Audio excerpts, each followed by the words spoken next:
Social మీడియాలోని Telugu Desam party కార్యకర్తలు ఆ పార్టీని చంపేయడానికి కంకణం కట్టుకున్నారా అంటే అవుననే అంటున్నారు రాజకీయ విశ్లేషకులు. మొన్నే గాయత్రి అనే Telugu Desam party official spokesperson Andhra Pradesh deputy CM Pawan Kalyan గారిపైన, ప్రధాని మోడీ గారిపైన అవాకులు చవాకులు ప్రేలి పార్టీ నుండి సస్పెండ్ అయిన విషయం తెలిసిందే. తాజాగా హర్షిత అనే మరో మహిళ చిరంజీవి గారి గురించి ట్విట్టర్లో ఇష్టం వచ్చినట్లు ప్రేలింది. అప్పుడెప్పుడో కొన్ని సంవత్సరాల క్రితం చిరంజీవి గారు 3 పంటలు పండే భూమిలో అమరావతి అనే క్యాపిటల్ను కట్టడం తప్పు, మెట్ట ప్రాంతంలో కడితే బాగుంటుంది అన్న విషయాన్ని ఎత్తి చూపుతూ ఆయనను విమర్శించింది. వాస్తవానికి చిరంజీవి గారు ఆనాడు చెప్పిన మాటలో పచ్చి నిజం ఉంది. సరే, ఆ విషయాన్ని ప్రక్కన పెడితే చిరంజీవి గారిని ఏమని విమర్శించిందో చూద్దాం. సిగ్గుంటే అమరావతికి అగ్నిస్ట్గా మాట్లాడినందుకు ఈవేళ ఓపెన్ స్టేజ్ మీద అపాలజీ చెప్పండి చిరంజీవి గారు, లేకపోతే మీకు సిగ్గు లేదని కన్సిడర్ చేస్తాం. యాక్చువల్గా ఏకవచనంతో మాట్లాడింది మేమే సరిదిద్దాం.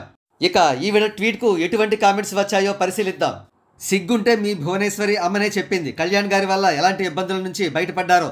మీ బాబోరిని కళ్యాణ్ గారి కాళ్ళు కడిగి నెత్తిని పోసుకోమను, కొంచెమైనా పుణ్యం వస్తుంది. ప్రమాణ స్వీకారం రోజు మెగా ఫ్యామిలీ హైలైట్ అయిందని ఇంకా మర్చిపోలేదు అనుకుంటా. చిరంజీవి గారు మాట్లాడింది బలవంతంగా లాక్కున్న పొలాల గురించి. అమరావతికి యుద్ధం చేసింది ఆయన తమ్ముడే. మంచి సమయంలో పిచ్చి ప్రేలాపనలు వద్దు.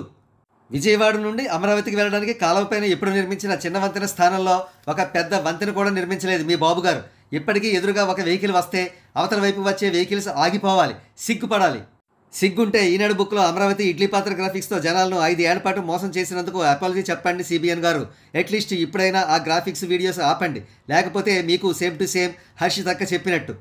సిగ్గుంటే సిబిఎన్ గారిని ఒకప్పుడు పవన్ కళ్యాణ్ గారిని, మోడీ గారిని తిట్టించినందుకు అపాలజీ చెప్పమని చెప్పండి.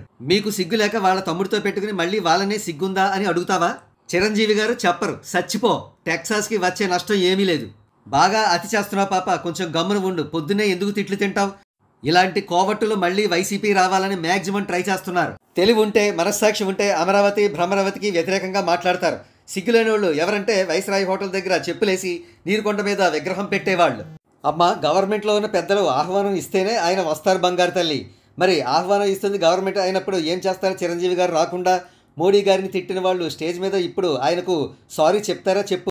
ఒక కష్టజీవిని అనే ముందు ఆలోచించాలి.